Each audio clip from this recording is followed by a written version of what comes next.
হঠাৎ ভূমিকম্পে কেঁপে উঠল কলকাতা।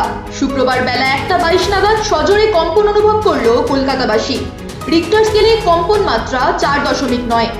তবে এরপরেও আসতে চলেছে আরও এক ভূমিকম্প। আগামী 28শে ফেব্রুয়ারি বেরোচ্ছে এসআইআর এর ফাইনাল লিস্ট। এবার দেখার বাদ পড়লো কতগুলি নাম।